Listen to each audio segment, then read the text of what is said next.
Bismillahirrahmanirrahim. Assalamualaikum warahmatullahi wabarakatuh. Waalaikumsalam warahmatullahi wabarakatuh. Alhamdulillahirabbil alamin. Alhamdulillahilladzi bi ni'matihi tatimmus shalihat. Asyhadu an la ilaha illallah wahdahu la syarikalah. Wa asyhadu anna Muhammadan abduhu wa rasuluhu alladzi la nabiyya ba'da. Allahumma shalli ala sayyidina Muhammad wa ala alihi wa ashabi ajmain wa man tabi'ahum ila yaumil. Segala puji hanyalah milik Allah. Semoga Allah yang memiliki jiwa ini membantu menolong kita agar senantiasa hati ini mendapatkan ampunan, maghfirah ketika kita berucap astagfirullahaladzim. Semoga Allah menempatkan lisan ini mampu untuk berucap astagfirullahaladzim ketika aktivitas kita tidak sesuai dengan syariat. Salawat serta salam semoga Allah melimpahkan, mencurahkan kepada junjungan kita Nabi Allah akhir zaman, Nabi besar Muhammad Sallallahu Alaihi Wasallam, dan semoga terlimpah tercurah kepada keluarga, kerabatnya, para sahabat, para tabi'i wa tabi'inya, dan semoga tercurah terlimpah syafaatnya kepada kita dan dicatat oleh Allah menjadi umat Rasul terbaik nanti kelak berdampingan di surganya. Amin. Allah ya rabbal alamin. Ibu bapak yang dirahmati Allah, terima kasih sudah hadir di kajian subuh. Insya Allah pagi ini akan disampaikan materi tentang istighfar oleh Ustadz Aang. Alhamdulillah beliau sudah hadir. Namun sebelumnya kita akan sapa dulu bunda kita tercinta yang sudah sehat pastinya ya. Assalamualaikum Bunda Empet. Boleh di-unmute dulu Bun. Klik. Nah, sehat Bun? Alhamdulillah Mu. Ya, tunggu sebentar wajangannya, kita akan sapa dulu yang di belahan Jogja sana, mudah-mudahan sudah hadir. Ya betul. Assalamualaikum Ustadz Wijayanto. Biasanya hari Minggu beliau hadir. Belum masuk ya. Baik Bunda, karena sudah jam 5:13, boleh ilmu apa, wejangan apa buat kami ini supaya tetap menghadapi Ramadan lebih terjaga, lebih indah, dan yang hari tahun ini menjadi milik kita ya Ramadan. Amin, amin. Mangga Ya. Bunda. Bismillahirrahmanirrahim. Assalamualaikum warahmatullahi wabarakatuh. Waalaikumsalam warahmatullahi wabarakatuh. Kepada Pak Rustam, kemudian Ustadz Muh, Ustadz Aang yang akan memberikan materi pada pagi hari ini, juga Gurunda kita di Jogja barangkali belum siap, tapi kita menunggu saja. Pada kesempatan yang sangat baik ini, marilah kita sama-sama mempersiapkan diri dengan memperbanyak istighfar, zikir, dan bersahabat dengan Al-Quran untuk menyambut bulan yang sangat dimuliakan oleh Allah. Mudah-mudahan bulan Ramadan ini bulan saum yang terbaik bagi kita, saum yang indah bagi kita, dan saum yang ikhlas dan memperbanyak, meningkatkan kemampuan ibadahnya. Dan pada kesempatan ini marilah kita sama-sama memohon ampunan kepada Allah. Mudah-mudahan nanti ibadah saum kita diterima, karena kita belum tentu bertemu dengan Ramadan yang akan datang. Kita sedang antri, umur sedang kita paling depan, karena tidak tahu malakal maut akan memanggil kita. Mudah-mudahan kita begitu tibanya nanti ajal kita dalam keadaan baik dan kita wafat dalam keadaan husnul khotimah. Assalamualaikum warahmatullahi wabarakatuh. Waalaikumsalam warahmatullahi wabarakatuh. Sami-sami. Terima kasih Bunda wejangannya. Mudah-mudahan kita tetap semangat ya untuk beribadah, khususon amalan-amalan yang sangat dirindukan dan tidak pernah orang lain bisa. Ustadz, Assalamualaikum. Waalaikumsalam warahmatullahi wabarakatuh. Sehat Ustadz Aang? Alhamdulillah lahir batin. Jaga istighfarmu agar istighfar menjagamu. Nah, ini penting ya. Kadang-kadang kita kalau berucap istighfar tuh punya intonasi yang berbeda. Astagfirullahaladzim. Sama Bari Amok. Sama Bari Amok. Ustaz, gimana ucapan istighfar yang terbaik ya? Maka Ustaz dikaji ya. Assalamualaikum warahmatullahi wabarakatuh. Salam. Izin share screen dulu Pak.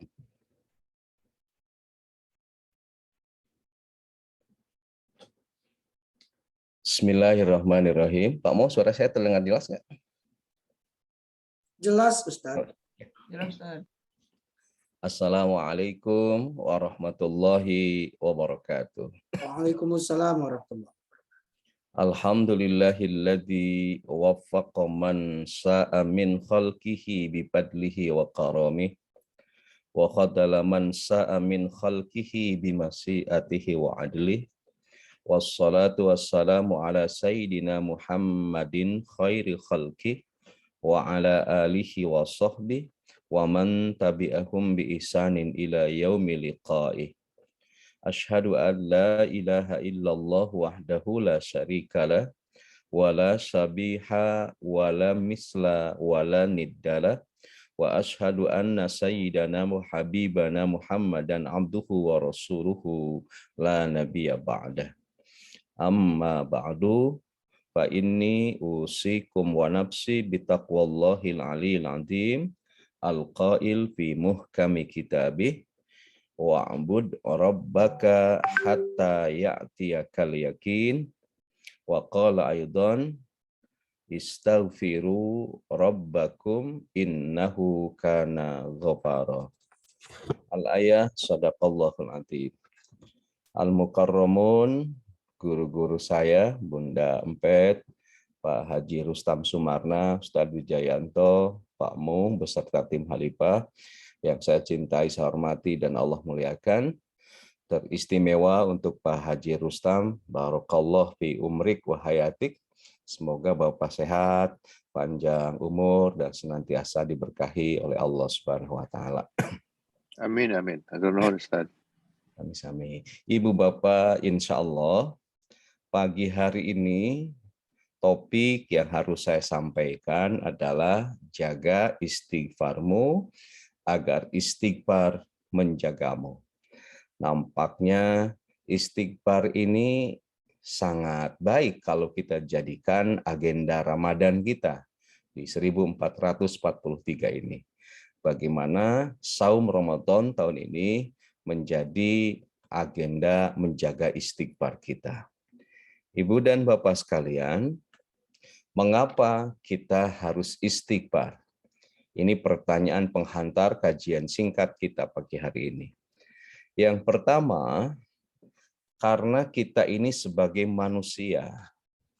Sebagai manusia, di sebuah hadis Rasulullah bersabda, kullu bani Adam khata'un. Bahwa setiap bani Adam, setiap umat manusia, itu sudah diyakinkan pasti berbuat salah.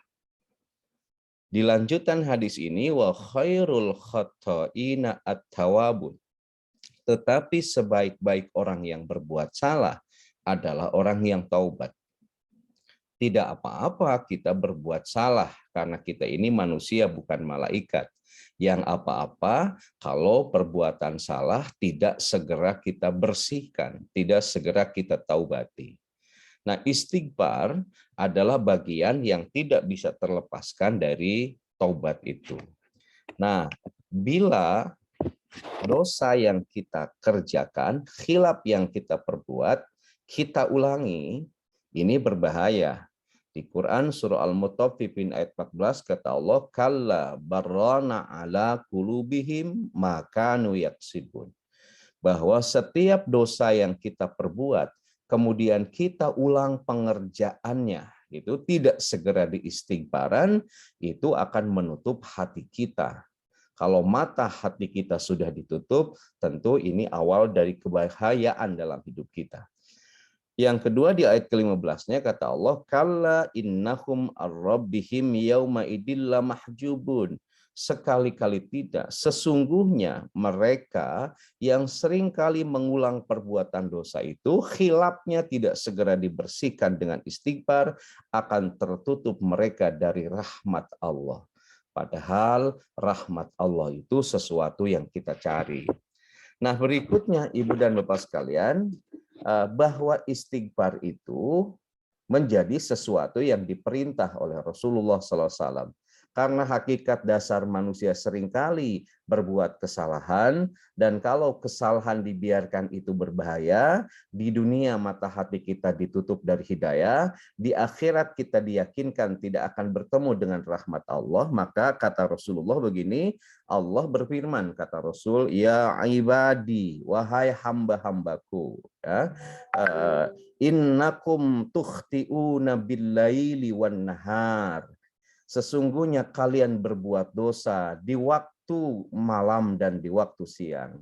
Wa ana aghfirud dunuba jami'a, dan aku, kata Allah, akan mengampuni seluruh dosamu, kata Allah. Ya, kata Allah bahwa kita seringkali memproduksi bahkan mereproduksi dosa dalam setiap malam dan setiap siang, dan kata Allah, ana aghfirud dunuba, aku ini pengampun atas dosa-dosamu jami'an, secara keseluruhan, ya, kecuali dosa musyrik.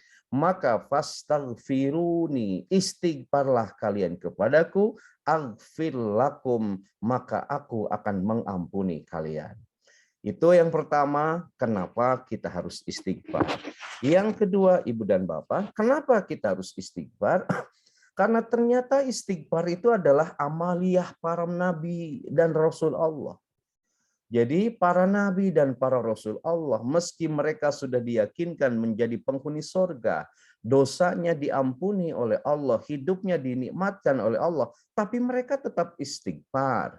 Nabi Adam alaihissalam, ini yang sudah populer, istighfar dalam bentuk i'tiraf, di Al-A'raf ayat 23, kalimat istighfarnya Rabbana dolamna anfusana wa illam taghfir lana wa tarhamna lanakunanna minal khasirin. Nabi Adam beristighfar. Tidak hanya Nabi Adam, Nabi Nuh alaihissalam. Di Quran surah Hud ayat 47, wa illa taghfirli, dan sekiranya engkau tidak memberi ampun kepadaku, wa tarhamni, dan tidak merahmatiku, akum minal khasirin, sungguh aku ini menjadi orang-orang yang rugi. Nabi Nuh beristighfar. Nabi Ibrahim juga sama beristighfar, walladzi atma'u ayyaghfirli khati'ati yaumaddin, dan yang amat kuinginkan akan mengampuni kesalahanku pada hari kiamat. Nabi Ibrahim memohon kepada Allah, yang sangat aku inginkan, ya Rabb, ayyaghfirli, engkau mengampuniku khati'ati, dari semua kesalahanku, yaumaddin, pada hari kiamat.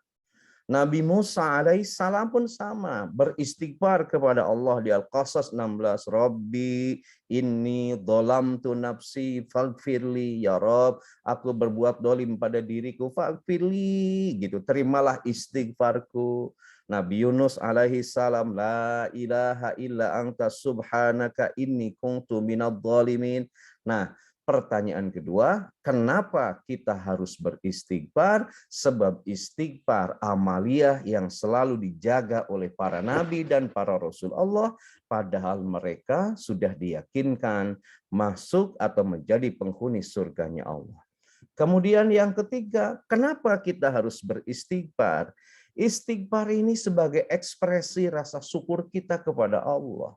Alhamdulillah, misalnya Pak Muh kan sudah bermetamorfosa, sekarang tampil sebagai sosok yang soleh, ayah yang soleh, suami yang soleh, gitu ya.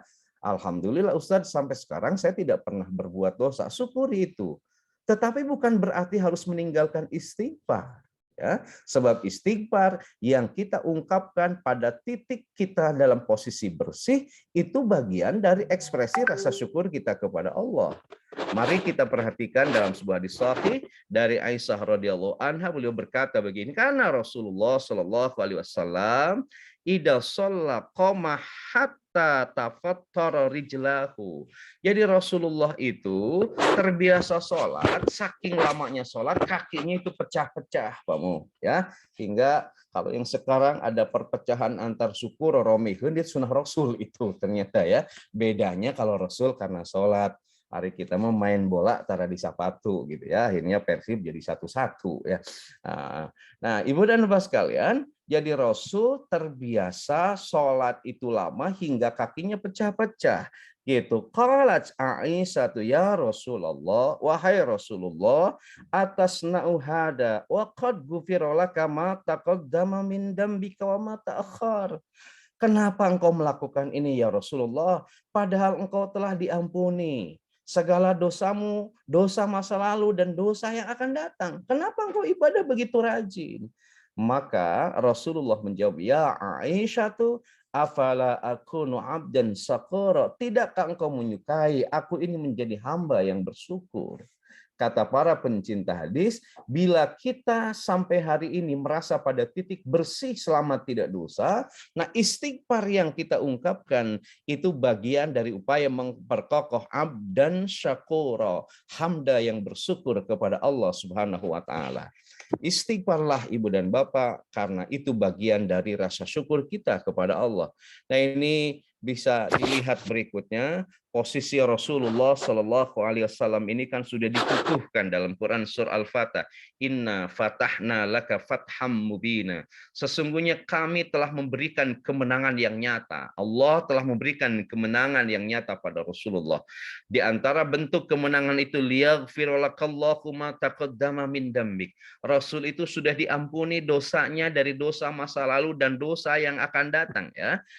Ma liyaghfir lakallahu ma taqaddama min dambika wa ma ta'akhkhar. Dosa masa lalu dan dosa yang akan dikerjakannya itu sudah di masa yang akan datang, mohon maaf, itu akan diampuni oleh Allah. Dua Rasul itu wa yutimma ni'matahu 'alaika, sudah disempurnakan nikmat bagi beliau itu. Wa yahdiyaka siratan mustaqim, dan Allah sudah menunjukkan beliau pada jalan yang lurus. Tapi Rasul tetap istighfar. Jadi kata ini, Rasul sudah diberikan kemenangan yang nyata dalam hidupnya, diampuni dosa masa lalu dan dosa yang akan diperbuat di masa yang akan datang. Kalau itu dikerjakan, kemudian Rasul sudah disempurnakan segala nikmatnya oleh Allah. Gitu, termasuk Rasul telah ditunjukkan pada jalan yang lurus. Tapi Rasul tidak pernah berhenti beribadah kepada Allah. Rasul tidak pernah berhenti beristighfar kepada Allah. Kenapa? Sebab abdan syakura, Rasul ingin menjadi hamba yang pandai bersyukur kepada Allah. Lalu berikutnya ibu dan bapak sekalian, kenapa kita harus beristighfar? Ternyata istighfar itu solusi atas berbagai macam masalah. Ini ibu dan bapak sekalian, ada satu asar dari Syekh Hasan Al-Basri yang bersumber dari Quran surah Nuh nanti ayat 10 sampai dengan 12. Suatu ketika ada seorang yang mengadu kepada Syekh Hasan Al-Basri, Tuan Guru, paceklik hari ini begitu mencekik. Kayak sekarang mungkin Pak Mu, segala susah di kita ini. Kemarin emak-emak berjihad susah mencari minyak. Sekarang minyak ujug-ujug ayah, tapi harganya begitu melonjak tinggi. Ya. Kemudian segalanya susah, ngurus KTP susah, ngurus kakak susah, segalanya susah. Sekarang yang gampang itu ngurusin urusan orang lain. Itu yang paling gampang, ya. Nah, ada seorang yang menghadap kepada Syekh Hasan Al-Basri karena paceklik yang begitu mencekik. Dia datang begitu stres. Kata Syekh Hasan Al-Basri, istaghfirullah, maka istighfarlah kalian kepada Allah. Kemudian yang lain datang lagi mengadu. Tuan Guru, saya itu begitu miskin. Hidup ini liuk ragap tayak, maju kena, mundur kena, gitu. Begitu miskin hidupku ini. Gimana nasihat Syekh Hasan Al-Basri? Istaghfirullah. Istighfarlah kamu kepada Allah. Dan belakangan orang yang ngeluh karena miskin itu datang kepada Syekh Hasan Al-Basri menjadi orang kaya. Berterima kasih atas rumus hidupnya untuk istighfar. Kemudian datang kembali yang mengadu kepada Syekh Hasan Al-Basri karena kebunnya kekeringan.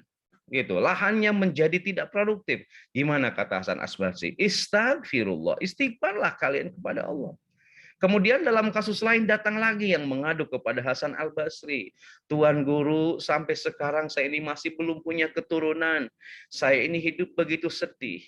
Karena anak itu adalah perhiasan. Tapi sampai sekarang hamba masih belum dianugerahi keturunan. Gimana kata Hasan Al-Basri? Istaghfirullah, istighfarlah kalian kepada Allah. Kemudian setiap yang konsultasi kepada Syekh Hasan Al-Basri atas permohonan berbagai macam kebutuhan dan masalahnya. Syekh Hasan Al-Basri mengajak orang itu untuk membuka Quran surah Nuh ayat 10 dan ke-12 sebagai ayat yang menyatakan bahwa istighfar itu menjadi solusi atas ragam masalah. Mana ayatnya? Ini surah Nuh ayat 10 sampai 12. Kata Allah, "Fakultu istaghfiru rabbakum innahu kana ghaffara." Aku katakan kepada mereka, istaghfiru, istighfarlah, mohon ampunlah kepada siapa? Rabbakum, kepada Tuhanmu. Innahu kana ghaffara, sungguh Tuhanmu itu maha pengampun atas dosa-dosamu. Bahkan bila kamu sulit, merasakan kesulitan karena tidak turun hujan, kalian dihadapkan pada kemarau yang cukup panjang dengan istighfarmu.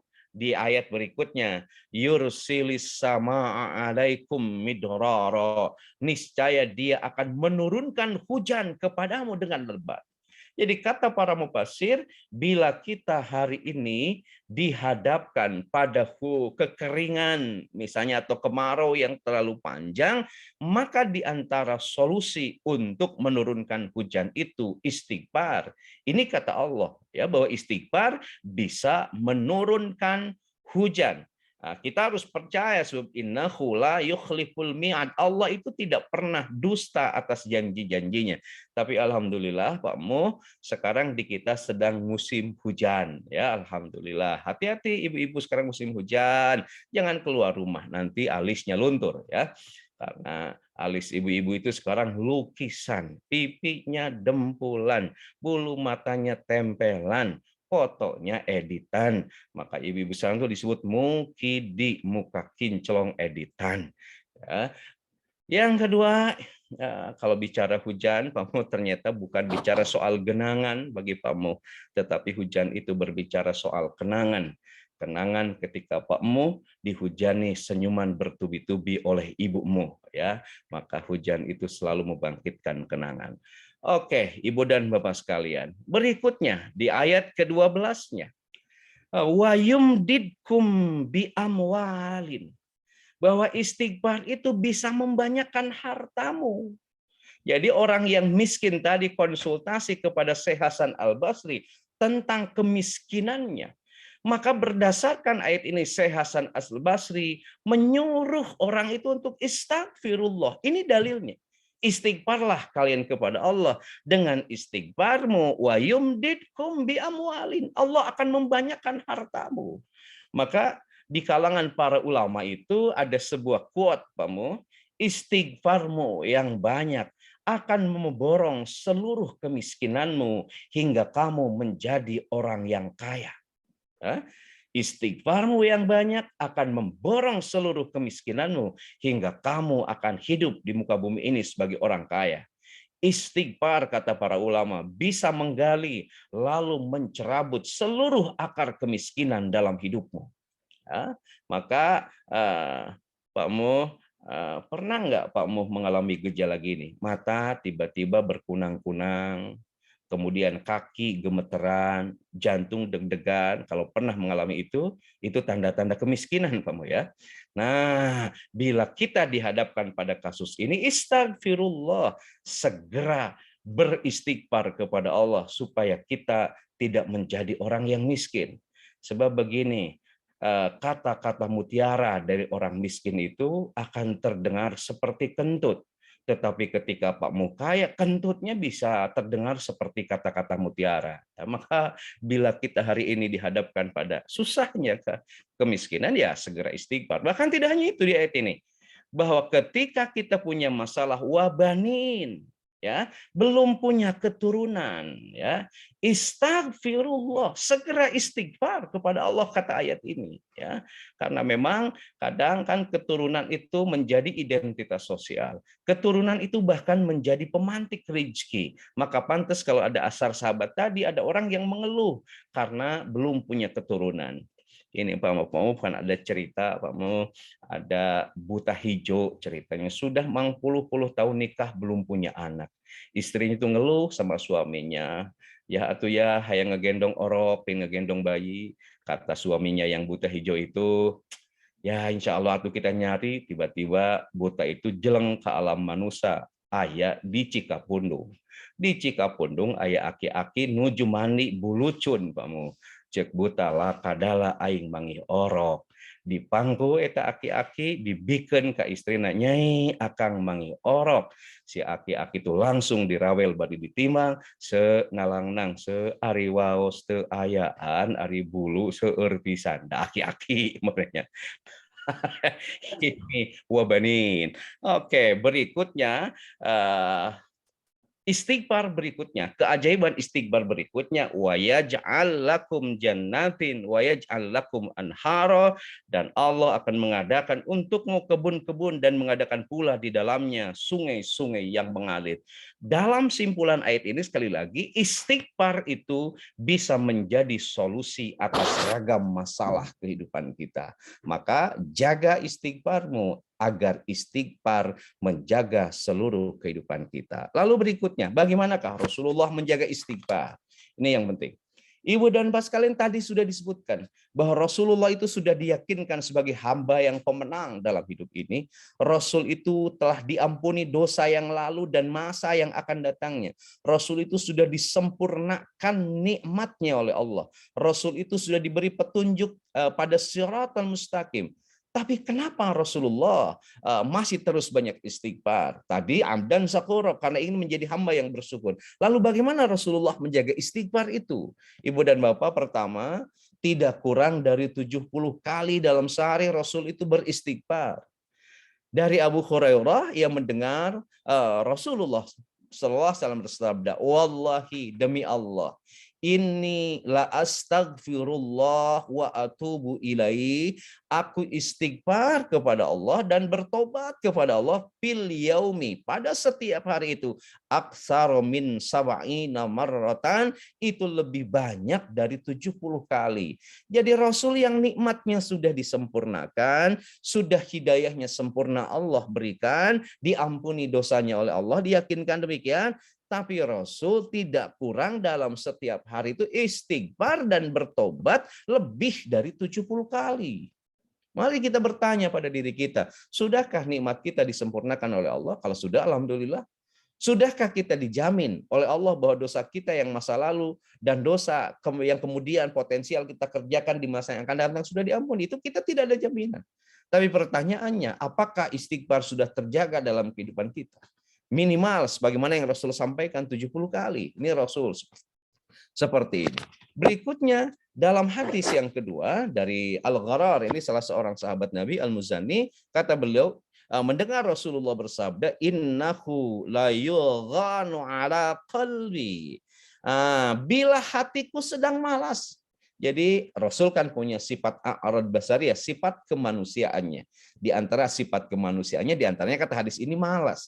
Bila hatiku sedang malas, wa inni la astaghfirullah, maka aku istighfar kepada Allah fil yaumi, pada setiap hari itu, mi'ata marratin, 100 kali. Jantan Gusti Rasul mah upami malas nawae, sehari semalam itu tidak kurang dari 100 kali istighfar nuju malas.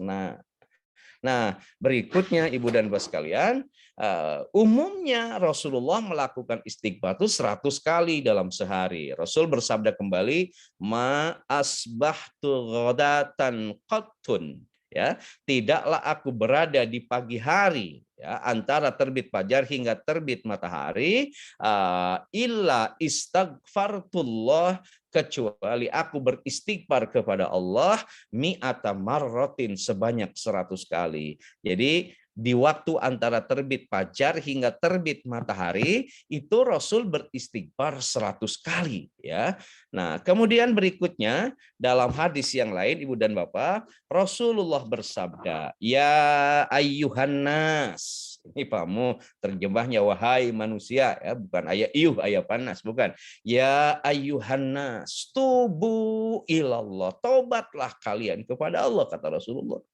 Fa ini sesungguhnya aku atubu, Fil yaumi idai, tobat kepada Allah dalam setiap hari, mi'ata marratin, sebanyak 100 kali. Ibu dan Bapak, mari kita contoh Rasulullah SAW yang sudah diyakinkan mendapatkan kenikmatan, tapi beliau tetap menjaga istighfar, bahkan bilangannya tidak kurang dari 70 kali, bahkan dalam hadis yang umumnya beliau menyebut 100 kali dalam sehari semalam beristighfar. Lalu pertanyaan berikutnya, Ibu dan Bapak, kita percepat karena waktu terbatas. Kapan istighfar itu harus kita jaga? Ya. Kapan istighfar itu harus kita jaga? Yang pertama, setelah sholat fardu. Rasulullah mencontohkan kepada kita membaca istighfar 3 kali ini dalam sebuah hadis dengan lafaz astagfirullah, astagfirullah, astagfirullah. Nah, ini di antara contoh redaksi istighfar yang dipraktikkan Rasulullah dalam contoh yang mudah sekali kita ikuti. Namun para ulama ahli usul doa lahirlah nanti kalimat-kalimat istighfar yang lain seperti disifati dengan sifat Allah, astagfirullahaladzim, boleh aku memohon ampunan kepada Engkau ya Allah yang Maha Agung, misalnya. Bisa ditambah juga dengan kalimat istighfar yang populer sekarang, astagfirullahaladzim alladzi la ilaha illa huwal hayyul qayyum wa atubu ilaihi, atau astagfirullahaladzim li wali walidayya wali ashabil huquqil wajibati alayya wali masyaikhina wal ikhwanina wali jami'il muslimin wal muslimat wal mu'minin wal mu'minat al ahya'i minhum wal amwat. Kita istighfar kepada Allah untuk diri kita, istighfar untuk orang tua kita, istighfar untuk guru-guru kita, istighfar bagi mukminin dan mukminat, gitu ya. Nah, maka ketika kita mengistighfarkan guru-guru kita, mengistighfarkan yang lebih umum mukminin dan mukminat, maka kita akan mendapatkan bagian istighfar dari mukmin mukminat yang lain.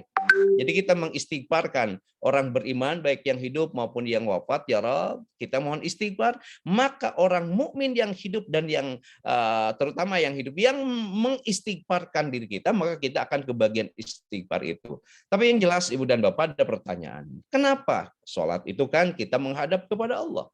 Kita taat beribadah kepada Allah. Tapi setelahnya kenapa Rasulullah mencontohkan istighfar? Ini pertanyaan hebat saya kira. Ibu dan Bapak, dalam telisik para ulama ahli tasawuf, sholat kita niatnya memang ibadah. Tapi pada prakteknya kita seringkali jauh dari ibadah itu. Contoh, mohon ampun, mohon maaf, sholat itu kita buka dengan takbiratul ihram. Takbiratul ihram itu Pak Mus, bagaimana kita ketahui bersama, adalah takbir yang mengharamkan kita melakukan koneksitas dan hubungan dengan selain Allah.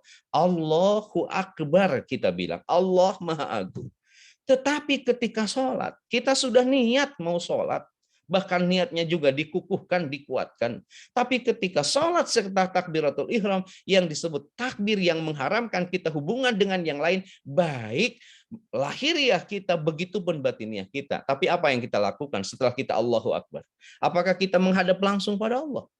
Pikiran kita malah seringkali jalan-jalan. Pikiran kita malah seringkali piknik ke sana kemari. Padahal kita sedang sholat, sedang menghadap kepada Allah. Maka kata Rasulullah, setelah sholat itu langsung kita harus beristighfar kepada Allah. Selain yang pertama kita memanfaatkan bahwa sesaat setelah sholat adalah waktu mustajabahnya doa. Dan yang kedua, khawatir dalam sholat kita malah bukan ibadah, malah kita menambah dosa. Maka gempur setelah sholat itu dengan membaca istighfar. Karena itu Ibu dan Bapak, bila selesai kita sholat fardu, tidak Allahumma lantas jalan ya, tapi baca Allahumma antas salam yang diawali terlebih dahulu dengan beristighfar. Itu yang pertama. Jaga istighfar setiap sholat fardu.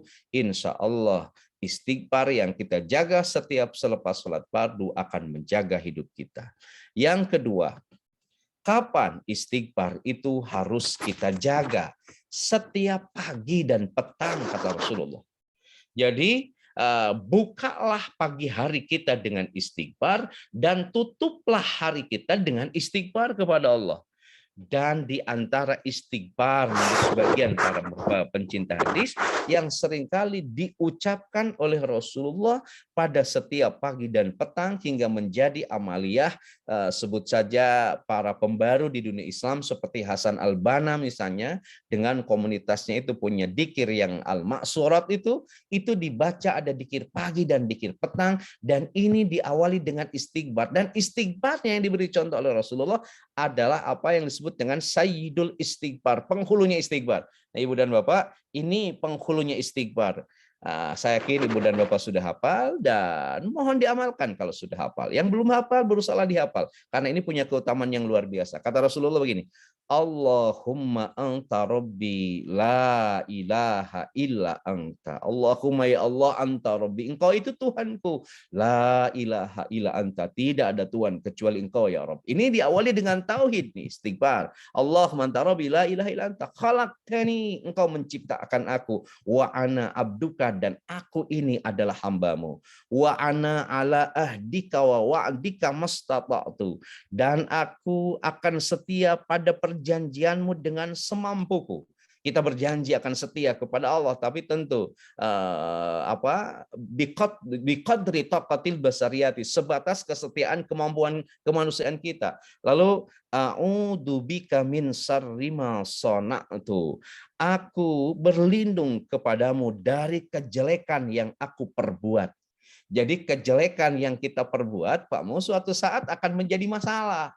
Maka kita itu kan diperintahkan berbuat baik. Karena in ahsantum li anfusikum. Kalau kita berbuat jahat, perbuatan jahat itu akan datang pada diri kita. Maka Rasul berdoa, a'udzubika min syarri ma sana'tu. Aku berlindung kepadamu dari kejelekan yang aku perbuat. Jadi kejelekan yang kita perbuat suatu saat akan menjadi masalah bagi kita. Lalu abu ulaka bi ni'matika alayya. Aku mengakui bahwa nikmat kepadaku. Jadi diakui bahwa kita mengakui Allah telah memberikan nikmat kepadaku. Abu ulaka, aku mengakui kepadamu bi ni'matika alayya, bahwa engkau telah memberikan nikmat kepadaku. Wa abu bidambi, dan aku mengakui bahwa begitu banyak dosa yang aku perbuat. Maka faghfirli, ampunilah aku. Fa innahu la yaghfirud dzunuba illa anta. Sesungguhnya tidak ada yang bisa mengampuni seluruh dosaku kecuali Engkau ya Rabb. Ini kalimat istighfar yang indah. Ya, Allahumma anta rabbi la ilaha illa anta khalaqtani wa ana abduka wa ana ala ahdika wa wa'dika mastata'tu a'udzu bika min syarri ma sana'tu abu'u laka bi ni'matika alayya wa abu'u bi dambi faghfirli fa innahu la yaghfiru dzunuba illa anta. Kapan ini dibaca? Setiap pagi dan petang. Jaga waktu pagi dengan istighfar, maka pagi akan menjaga kita. Jaga waktu malam dengan istighfar, maka waktu malam akan menjaga kita. Ini keutamaan membaca istighfar ini. Kata Rasulullah SAW, siapa saja yang mengucapkan Sayyidul Istighfar ini pada siang hari dan yakin kepada Allah, lalu dia wafat pada hari itu sebelum waktu sore, maka disebut fahuwa min akhlil jannah. Dia itu akan menjadi bagian ahli surga. Berikutnya kata Rasulullah, siapa yang mengucapkan Sayyidul Istighfar pada malam hari dalam keadaan meyakininya, lalu dia wafat sebelum waktu pagi, gimana kata Rasulullah? Sama, fahuwa min akhlil jannah. Maka dia menjadi bagian dari ahli surga. Oke, pagi dan petang jaga dengan istighfar. Hafal istighfar yang Sayyidul Istighfar itu. Kemudian yang ketiga, kita percepat. Kapan istighfar itu harus kita jaga? Di antaranya di waktu sahur. Ini ayat Ali Imran ayat ke-17 menggambarkan tentang penghuni sorga. Siapakah penghuni sorga itu? As-sabirina, itu orang-orang sabar. Yang kedua, as-sadiqina, orang-orang jujur, itu akan menghuni sorga. Wal qanitina, orang-orang yang taat kepada Allah. Wal munfikina, orang-orang rajin berinfak kepada Allah. Lalu siapa saja penghuni surga itu? Wal mustaghfirina bil ashar, yakni mereka yang seringkali istighfar di waktu sahur. Jadi Ibu dan Bapak, kalau di waktu sahur Ibu beristighfar kepada Allah, itu menjadi indikasi salah satu calon penghuni surga. Jadi kata ayat ini, Calon penghuni surga itu 1 orang sabar, 2 orang jujur, 3 orang taat, 4 orang yang dermawan, entah kopet, merepet, cap jahe, keken mengkene, meregese, buntut kasiran, melum oncomai di akhiran gitu. Dan berikutnya wal mustaghfirina bil ashar, mereka yang istighfar di waktu sahur. Bahkan di Az-Zariyat ayat 18 kan disebutkan inna lil muttaqina fi jannati wa uyun, orang yang bertakwa itu akan tinggal di taman-taman surga ya. Akhirina ma atahum rabbuhum, mereka akan dilayani oleh Allah. Jadi orang yang beriman itu nanti di surga bukan lagi dilayani oleh bidadara dan bidadari, bukan lagi dilayani oleh para malaikat, tapi akhirina ma atahum rabbuhum, mereka akan langsung dilayani oleh Allah. Siapakah mereka yang dilayani oleh Allah itu? Kata ayat ini wabil asharikum yastaghfirun, yakni mereka yang di waktu sahur beristighfar kepada Allah. Sahur nanti di Ramadan perbanyak kita istighfar. Berikutnya kita percepat ketika berbuat dosa. Ibu dan Bapak, kapan istighfar itu dijaga? Ketika kita berbuat dosa ya. Begini kata Allah, wa may ya'mal su'an, siapa saja yang mengerjakan kejahatan, au yadlimu nafsahu, atau dia berbuat dolim kepada dirinya, summa yastaghfirillah, kemudian dia istighfar kepada Allah, yajidillaha ghafurur rahima, ia akan mendapatkan pengampunan dari Allah Subhanahu wa taala. Karena Allah Maha Penyayang. Jadi ketika berbuat dosa, segera ibu dan bapak istighfar. Kapan istighfar dijaga? Ketika ibu dan bapak berbuat dosa kecil, apalagi besar. Berikutnya yang kelima, ketika menutup majelis. Jadi ketika kita menutup majelis, biasakanlah istighfar. Maka Pak Mus sering kali ngasih contoh pada saat taklim kita ini dengan membaca doa kifarat majelis disebutnya. Kenapa? Sebab ini hadisnya cukup panjang, ada sabab wurud dari hadis ini, bahwa tidak ada jaminan dalam majelis ini kita tidak berbuat dosa. Mana contoh yang seharusnya ibu-ibu on cam malah off cam, itu dosa. Itu hari ustadznya ayo we ngawak-wak ke sana kemari, ibu nama bari nyantai, padahal etika taklim harus ditatap wajah ustadz itu ya. Ini contoh, mohon maaf, itu pesan sponsor ya. Atau misalnya saya juga sama, belum tentu terlepas dari dosa, bisa saja saya kaca letot pada saat ceramah ini. Nah, maka kata Rasulullah ketika menutup majelis itu, baca doa kifarat majelis. Subhanakallahumma wa bihamdika asyhadu an la ilaha illa anta astaghfiruka wa atubu ilaik. Jadi majelis apapun, terutama majelis ilmu, harus ditutup dengan doa kifarat majelis. Ini ibu dan bapak sekalian, ma min qaumin yaqumuna min majlisin la yadhkurunallaha fihi la yadhkurunallaha fihi illa qamu an misli jipati khimarin wa kana lahum hasratan, bahwa setiap kaum yang bangkit dari majelis tidak zikir pada Allah, tidak istighfar kepada Allah, maka selesainya majelis itu seperti bangkai keledai dan hanya menjadi penyesalan pada hari kiamat. Jadi majelis apapun termasuk majelis ilmu harus ditutup dengan kifarat majelis. Sebab kalau tidak ditutup dengan istighfar kepada Allah, khawatir ini seperti bangkai keledai. Ini dimetaforkan begitu bahaya ya. Kemudian yang terakhir, ibu dan bapak sekalian, yang terakhir, kapan kita harus menjaga istighfar itu? Ketika mendapatkan kemenangan. Jadi ibu menang dalam persaingan, menang dalam rezeki, menang dalam seleksi, sejumlah kemenangan lain itu harus istighfar. Ini Rasul ngasih contoh di Quran surah An-Nasr. Idza jaa nasrullahi wal fath. Apabila telah datang pertolongan Allah dan kemenangan. Wa ra'aitan nasa yadkhuluna fi dinillahi afwaja, dan engkau melihat manusia berbondong-bondong masuk agama. Ini bicara tentang kasus Futuh Mekah ya, Futuh Mekah tempo lalu. Rasul ketika kembali lagi ke Mekah, dikira orang penduduk Mekah akan melakukan penyerangan, tapi luar biasa ya, karena tentu skenario Allah, bantuan Allah, penduduk Mekah sama sekali tidak melakukan penyerangan. Bahkan mereka sam'an wa ta'atan kepada Rasulullah, luar biasa, menang pada waktu itu Rasulullah. Maka kata Allah, pasabih, bertasbihlah kalian, bihamdi rabbik, dengan memuji Allah, wastaghfirhu, dan istighfarlah kepada Allah, innahu kana tawwab, sebab Allah Maha penerima taubat. Kenapa setelah meraih kemenangan kita harus bertobat? Sebab bisa jadi saat kita meraih kemenangan banyak hati yang terluka oleh kita. Misal Bapak dan Ibu menang dalam sebuah seleksi misalnya. Contoh, ini contoh, atau Akang Teteh melamar kerja misalnya. Formasi untuk kerja itu hanya 4 orang. Pendaftar ada 400 orang. Akang dan Teteh termasuk bagian yang lulus dari seleksi itu hanya 4 orang. Kira-kira yang 400 atau 360 atau 390 sekian, dia akan ikhlas begitu saja? Itu akan berat, pasti ada saja hati yang terluka. Maka pada saat kita meraih kemenangan dalam kasus apapun, Ibu dan Bapak segera beristighfar kepada Allah Subhanahu wa taala.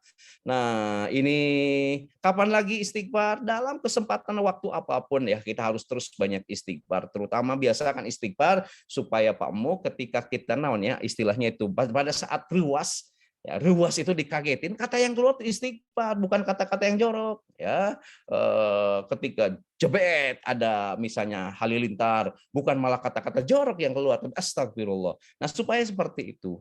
Nah, oke, berikutnya ini kalimat istighfar yang dicontohkan oleh Rasul ketika Rasul akan wafat. Rasul di pangkuan Aisyah membaca ini ya, Robbi gfirli wa tub alayya innaka antat tawwabur rahim. Ya, Robbi gfirli, ya Allah ampunilah aku, wa tub alayya, aku tobat kepadamu, innaka antat tawwabur rahim. Ada juga Allah, ini yang ketika akan wafat beliau, mohon maaf bukan yang tadi, ketika Rasul akan wafat, dia bersandar kepada Aisyah, lalu kalimat istighfar yang Rasul sampaikan, Allahumma gfirli, ya Allah ampunilah dosaku, warhamni, dan rahmatik aku, alhiqni birrafiqil a'la, dan kumpulkanlah aku dengan ar-rafiq al-a'la, itu kalau diterjemahkan dengan orang-orang yang soleh.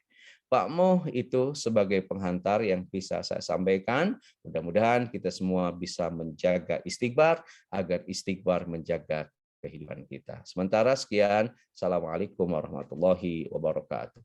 Waalaikumsalam warahmatullahi wabarakatuh. Jazakumullah khair katsiran. Ustadz sudah menyampaikan ilmunya lengkap dari A sampai Z. Ya. Tapi sebelumnya izinkan mau menyampaikan informasi kaitan dengan kajian subuh. Bapak Ibu yang dirahmati Allah, kajian subuh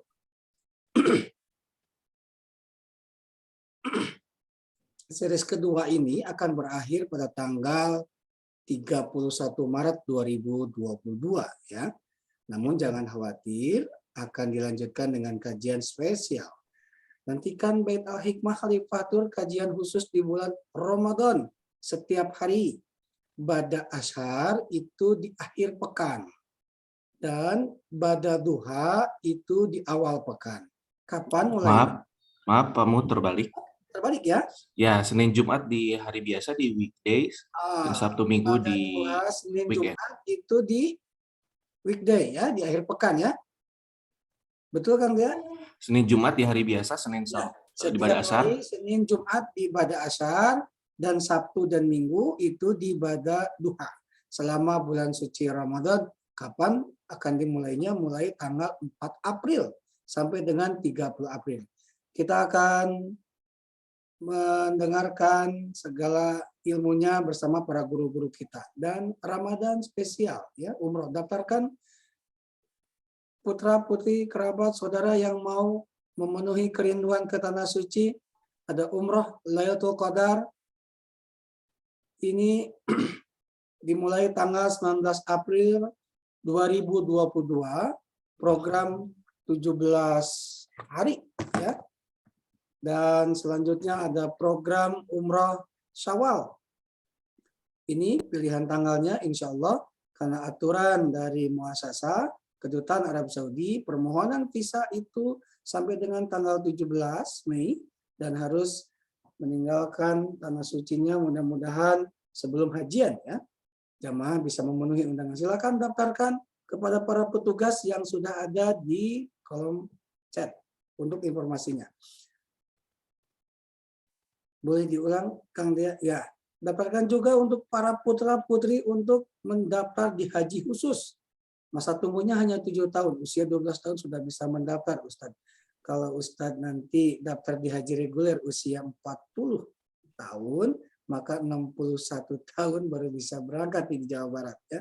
70 tahun di Jawa Tengah, Makassar katanya 43 tahun, Ustadz. Kemarin Pak Dirjen tuh beberapa bulan ke belakang menyampaikan 43 tahun Makassar.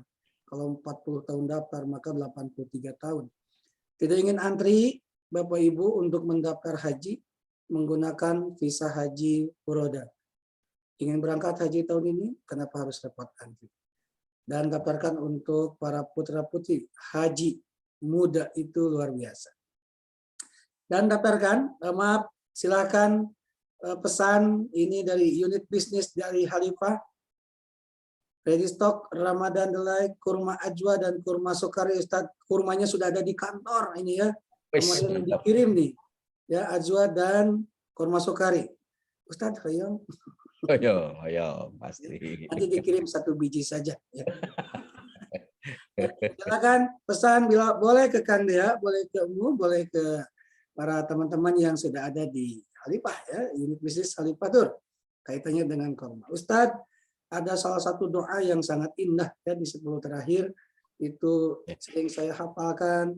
Allahumma innaka afuwwun tuhibbu afwa fa'fu anni. Ini luar biasa nih. Harus hafal ibu-ibu ya doa ini. Kaitannya dengan di 10 hari terakhir. Harus istighfar dari awal ya. Jangan menuntut ingin dapat 10 hari terakhir tapi dari awal istighfarnya berbeda. Astagfirullahaladzim, keburangan wae isturn. Ustadz, ada pertanyaan satu saja, ini dari Ibu Yuniarti. Ya. Ustadz izin bertanya, istighfar menjagamu, ini luar biasa. Kadang-kadang istighfar mengucapkan dengan nada marah. Nih, ya kalau kita sakit diuji oleh Allah, ya banyak mengucapkan akan ringan penyakit dan dosa kita, bagaimana nih solusinya? Kadang-kadang kita lupa istighfar ketika Allah menguji dengan penyakit kulit yang diderita. Terutama buat Bu Yuniarti, segera Allah limpahkan kesehatan ya. Dan semoga paling rajin Ustadz Ibu ini ya. Hadir nih. Bangga Ustadz. Ya. Oke, siapapun yang sedang diuji oleh sakit, pertama, sakit itu adalah tamu terbaik yang diutus oleh Allah pada kita. Ya, paradigmanya jangan sakit itu menderita, bukan. Sakit itu adalah tamu terbaik yang diutus oleh Allah pada kita. Apa yang dibawa oleh tamu itu? Yang pertama, bahwa bagi seorang yang sakit itu, dosanya itu akan diampuni oleh Allah. Yang kedua, bagi orang yang sakit itu, semua aibnya itu akan ditutupi oleh Allah. Jadi dosanya digugurkan, kata Rasul, seperti gugurnya dedaunan dari pohon. Sakit itu ditutup aib kita oleh Allah.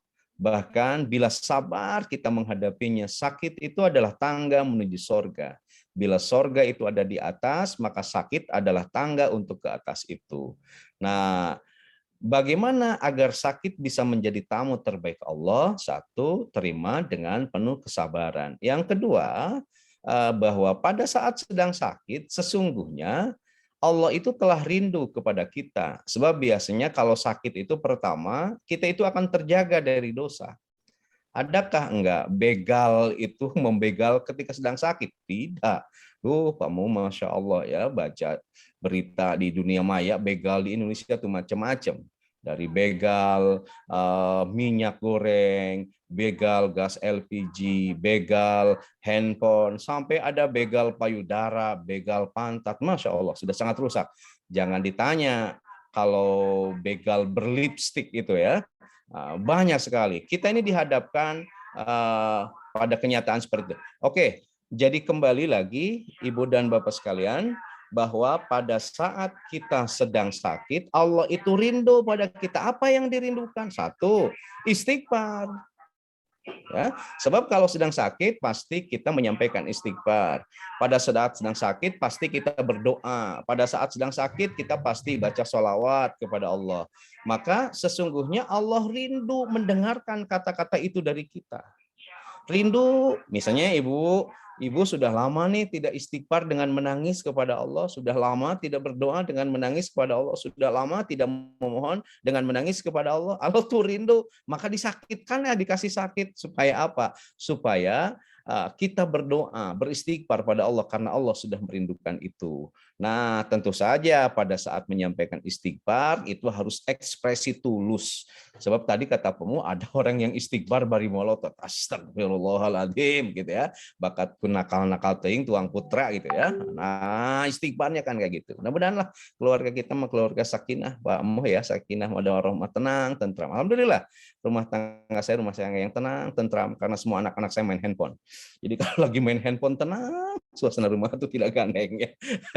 Nah, jadi Ibu pada saat menyampaikan istighfar dengan tulus, jangan dengan emosional, jangan malah istighfar itu menjadi apa namanya ya, sesuatu yang ditakutkan. Istighfar harus lahir dari kehadiran kita yang tulus, kemudian kita sampaikan istighfar itu terutama ketika kita sedang sakit, itu memang Allah sudah rindu atas istighfar kita, rindu atas sholawat kita, rindu atas doa-doa kita, dan dengan demikian sakit itu bukan menjadi awal dari penderitaan, tapi sakit akan menjadi tamu terbaik yang diutus oleh Allah demi kebaikan kita. Tuh Pak Haji, mau mudah-mudahan Yuniarti sehat ya dan tidak puas atas Terima jawaban. kasih atas ilmunya dan jawaban untuk Ibu Yuniarti ya. Jangan lupa supaya ilmunya lebih berkah bagi Bapak Ibu yang ingin bersedekah di kajian subuh, silahkan sampaikan. Sudah ada nomor rekening di kolom chat dia, silakan di situ. Ustadz, oh ini mah bukan pertanyaannya. Mudah-mudahan ini dari Ibu Meti ya, bukan pertanyaan ternyata. Baik Ustadz, karena sudah jam 6:06, terakhir boleh dipimpin doa untuk ibu-ibu yang hadir maupun yang hari ini Allah uji juga dengan sakitnya, dan alhamdulillah semalam Ustadz Asep juga sudah kembali ke Alhamdulillah ya. Bandung. Aman dong ya, aman semuanya? Aman alhamdulillah. Alhamdulillah. Aduh, sono ya buka saum bersama Ramadan Idul Fitri, Pak Mu. Atau Sawal, Pak yang Mu. harus dipilih. Kadang buka saum di sana tuh satu nasinya. Aduh, luar biasa indah ya. Madinah ya Allah. Ustadz, dan mohon doanya juga buat rombongan yang kedua, Khalifah akan berangkat di tanggal 21 Maret bersama Ustadz Nail, itu membawa jemaah kurang lebih 44 jamaah ya, termasuk Ustadz Nail. Berangkat hari Senin tanggal 21 Maret pakai Saudi Airlines. Mudah-mudahan lancar ya. Kita akan tunggu nih Ustadz kapan Idul Fitri ya. Spesialis Idul Fitri. Idul Fitri berarti jadwal Idul Fitri gagal nih. Ustadz boleh dipimpin doa ya. Oke, Pak Haji, Ibu dan Bapak sekalian, marilah kita sama-sama berdoa pada Allah Subhanahu wa taala. Mudah-mudahan kita semua dijaga oleh Allah untuk menjadi hamba yang pandai menjaga istighfarnya. Istighfar adalah penghapus dosa-dosa kita, dan istighfar pun menjadi solusi atas setiap masalah. Bahkan istighfar bagi orang yang bersih itu menjadi ekspresi rasa syukur kita pada Allah. Astagfirullahaladzim, astagfirullahaladzim, astagfirullahaladzim. Alladzi la ilaha illa huwal hayyul qayyum wa atubu ilaih. Allahumma shalli wa sallim ala sayyidina wa habibina wa syafi'ina maulana Muhammad wasallim radhiyallahu tabaraka ta'ala an kulli sadatina sabar rasulillahi ajma'in. Alhamdulillah rabbil alamin, hamdan yuwafi ni'amahu wa yukafi majidah. Ya rabbana lakal hamdu innaka antas sami'ud du'a. Allahumma shalli ala nuril anwar wa sirril asrar wa tiryakil aghyar wa miftahi babil yasar sayyidina wa maulana Muhammadil muhtar wa li ahyar abadani amillahi abdali. Allahumma anta rabbi la ilaha illa anta khalaqtani wa ana abduka wa ana ala ahdika wa wa'dika mastata'tu a'udzu bika min syarri ma sana'tu abu'u laka bi ni'matika alayya wa ba'ubu bi dambi faghfirli fa innahu la yaghfirud dzunuba illa anta. Allahumma ighfir lil muslimina wal muslimat wal mu'minina wal mu'minat al ahya'i minhum wal amwat wa atubu ilaihi. Allahumma ighfir lana warhamna wa alhiqna birrafiqil a'la. Rabbighfir lana wa tub alaina innaka antat tawwabur rahim. Rabbana atmim lana nurana waghfir lana innaka ala kulli syai'in qadir. Rabbana atina fid dunya hasanah wa fil akhirati hasanah wa qina adzabannar. Wa sallallahu ala sayyidina Muhammadi wa ala alihi washabihi ajmain. Subhana rabbika rabbil izzati amma yasifun wa salamun alal mursalin walhamdulillahi rabbil alamin. Amin Allah ya Rabbal Alamin. Terima kasih Ustadz atas ilmunya. Semoga berkah dan semoga aktivitas hari ini Allah mudahkan dan Allah lancarkan. Ya. Amin. Soal buat para guru-guru kami, mohon maaf jika ada ucapan kalimat dalam bahasa yang kami pahami, tetapi rooming di belahan sana, khususnya buat Gurunda, Ustadz Wijayanto ya, karena sudah ada Ustadz Aan tentang cerita yang Sunda itu. Ya. Mohon maaf Ustadz, mudah-mudahan Ustadz juga bisa mengikutinya ya. Besok insya Allah kajian akan disampaikan bersama Ustadz Asep Ma'ad. Ya, alhamdulillah ya, beliau sehat kemarin pas pulang dan besok akan mengisi kajian di kajian pagi ya. Doa dalam Asmaul Husna. Bapak Ibu yang dirahmati Allah, demikian kajian pagi hari ini. Mudah-mudahan berkah, semua sehat dan dilimpahkan rezekinya di akhir pekan ini. Jangan lupa olahraga ya, walaupun hanya 1 sampai 10 menit ya. Peregangan saja ya. Jangan lari pagi ya, Bu. Harus bertugas kembali nanti di Minggu sore sampai besok mengawal keberangkatan umroh Ustaz Nail ya. Demikian, mari kita akhiri ucapan hamdalah dan doa kifaratul majelis. Alhamdulillahirabbil alamin. Subhanaka Allahumma wa bihamdika asyhadu an la ilaha illa anta astaghfiruka wa atubu ilaik. Yang bertugas Mu dan Kang Dia mohon undur diri. Wassalamualaikum warahmatullahi wabarakatuh.